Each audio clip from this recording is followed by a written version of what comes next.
welcome to Turtle Burger Crochet and Knitting. My name is Brittany. Thank you so much for joining me. This is episode 19 on August 10th, 2022. You can find me on Ravelry as Turtle Burger. There is a Ravelry group. Currently, there is a dishcloth make-along happening. It started July 1st and runs through September 30th. The details will be linked below.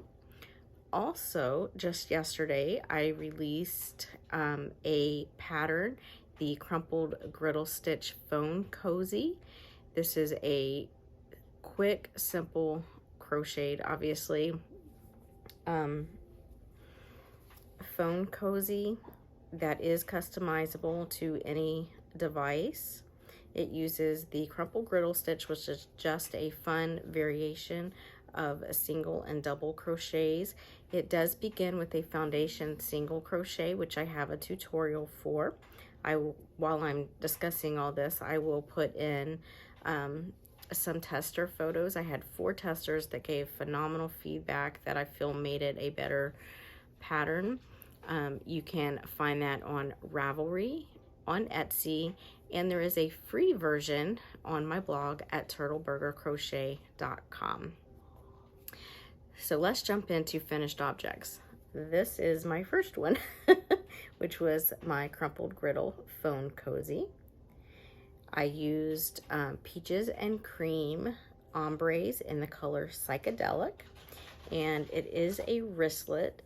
Obviously the wristlet is optional, but it fit my needs at the time, which is how this came to be. I needed something to slip my phone into and have it around my wrist so that I wouldn't drop it while I carried other things or possibly a toddler.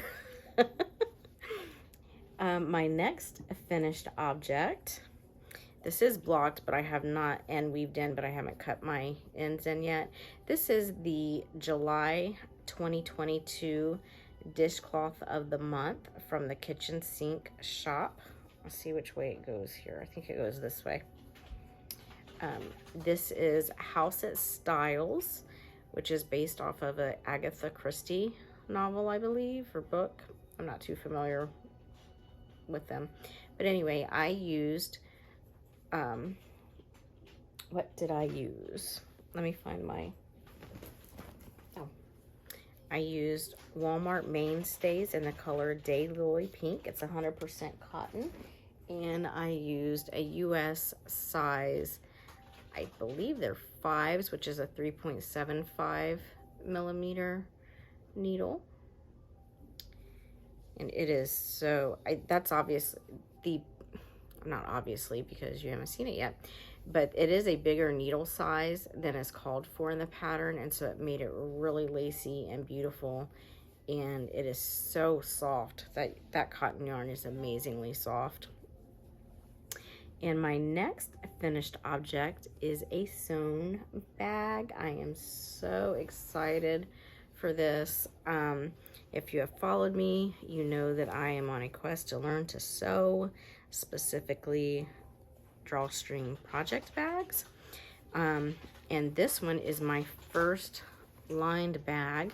So the lining I had, I purposely turned inside out in case you notice. It was like kind of an ugly fabric that was given to me just to practice on.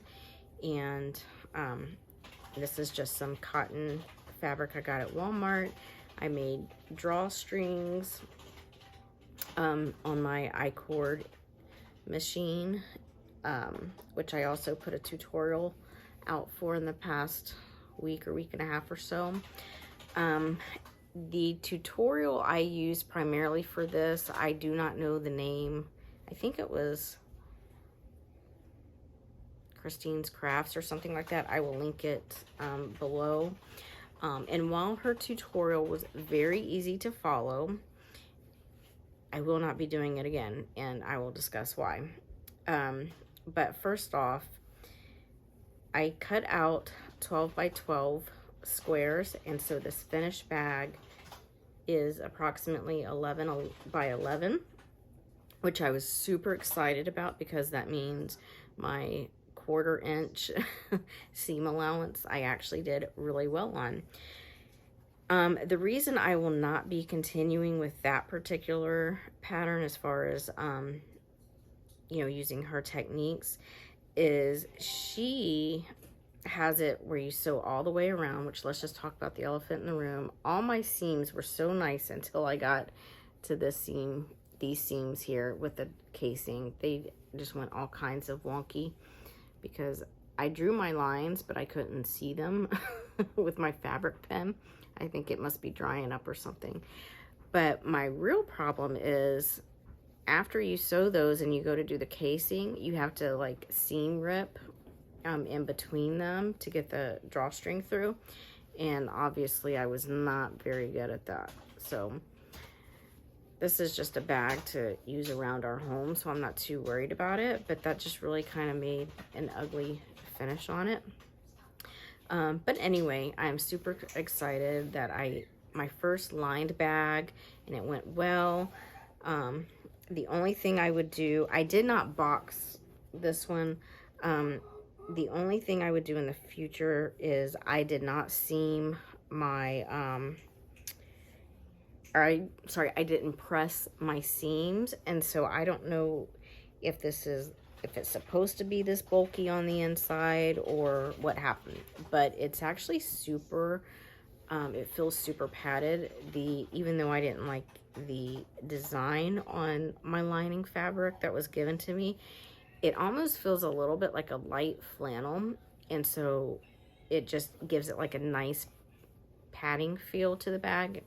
Anyway, I am super excited that it is functional, it is lined, and now I know a size. I put in a sock project in it just to see what it would be like, and this size would be good for, it would be big for a sock project, but totally workable, and also like a hat or a maybe one skein shawl, which I have plenty of to show you. So I'm just really excited about that. Let's get into works in progress. The first one I have, let's see, is my, let's just discuss this, is my Spindrift shawl. I did quite a bit on that actually. Went from here to here. And so I haven't worked on it in a few days. Whoops. But it's growing, it's getting there, and it's so soft. And I really love the colors. The yarn, it doesn't come with the label, but it's MonarchYarn on Etsy. Her shop is on vacation right now, but I will still link it. And if you like this yarn, you can favorite it. She is very reasonably priced. And she, the first time I ordered from her, sent me this cute little butterfly. And my needles are Clover Takumi US size 6, 4mm. And it is a one skein shawl, and I'm just really pleased with it, and I really want to finish it soon. I'm just working on a whole bunch of other things and trying to clear my needles. The next work in progress that I have is my love note. The progress I made, I didn't get as much done as I was hoping, but I gotta be honest, these lace sections, oh, I don't know how I would just omit those next time. I did finish one complete lace section, and I'm on the second round of the second repeat lace section. It's a paid for pattern, but basically a lace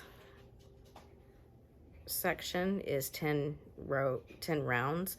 So I did the first 10, and then my size has to do it again. So that's what I'm doing, but I made it from here to here. That's pretty good progress. I really want to get to the splitting of the sleeves so I can try it on. I did a long tail cast on instead of the called for provisional, just because I just wanted to, you know, figure out the construction more than anything. So it's going to be interesting trying to go and like pick these up. The needles I'm using, these are my Clover Takumi interchangeables. This is US size 8, 5mm. And I am using Lion Brand Kobu in the color Lichen. It is 51% cotton, 49% rayon, and it is really soft. I've gotten used to it. I'm not sure I really liked it in the beginning, but now it has like a very cooling kind of feel to it. So I'm obviously not going to get this done by the end of this summer, but it'll be fantastic to wear next spring and summer. The next work in progress that I have is my Saul Goodman sock. This is the Saul Goodman sock pattern by McKaylee of Breaking Yarn. And last time I was right here. So since then I have done my heel flap, turn and gusset, and I have just completed the last round for my foot. Now I'm going to change colors and go into the toe decreases. I really tried to get this done today, but it just didn't happen so that I would have another finished object. And this also would be my third pair of socks to enter in the Crazy Sock Ladies Summer Sock Camp. So that'll be fun. The needles I'm using are 9-inch Chalgu US size 1, 2.25 millimeter. The yarns that I'm using, this is my main color, this is my contrast, which is kind of this brownish color, looks really nice together, is Yarnaceous fibers in the Salta fingering sock set. It does not have a colorway, but it's 85% superwash merino and 15% nylon. So that will be finished tomorrow. So next time it will be a finished object. That is super exciting. And my last work in progress is, this is the August 2022 Dishcloth of the Month from the Kitchen Sink shop. I do not remember the name of it at the moment, but I will, always link her information down below. And yeah, so this also is the Walmart Mainstays 100% cotton in the color Daylily Pink. And again, as always for my dishcloths, well, not always, but kind of always, I'm really liking it with this yarn, is a US size 5, 3.75 millimeter, and these are my co-knit bamboo needles.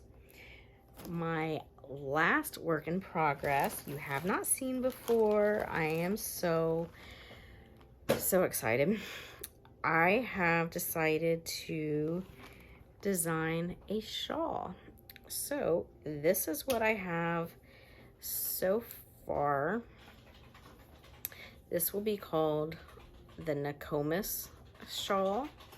So it is well underway. It will be a 1 skein fingering weight shawl, 100 grams.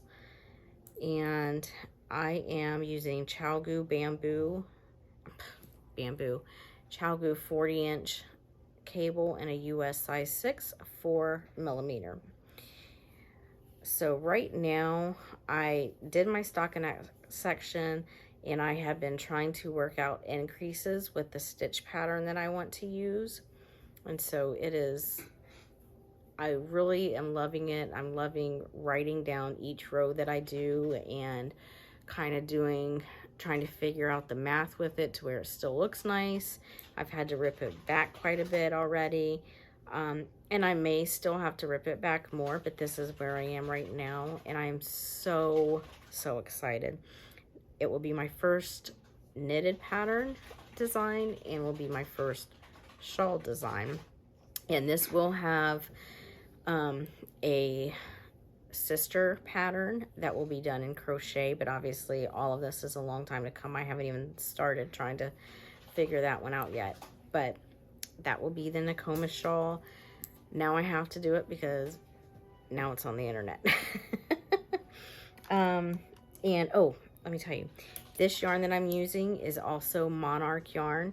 This is the color Violet, and again, this is the third time I've used her yarn, and I really, really like it. And I, as I said before, will link her shop down below. And that was super quick and to the point, but we are done. If you enjoyed this, I hope you will please give me a thumbs up and consider subscribing so that you can watch more episodes. I have so many more works in progress that I didn't get to that I cannot wait to share with you guys. And so that is it. I will see you in the next one. Bye.